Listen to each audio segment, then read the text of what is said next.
güvenim, yarımın atlar barındır.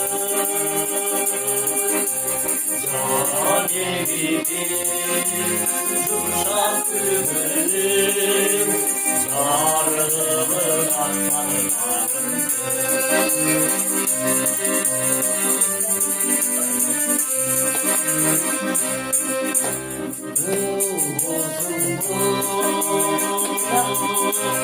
Kuşlar bağrında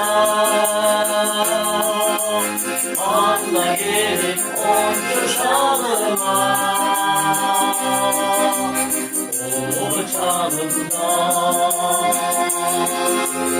onun değil, müftülerim sanıra.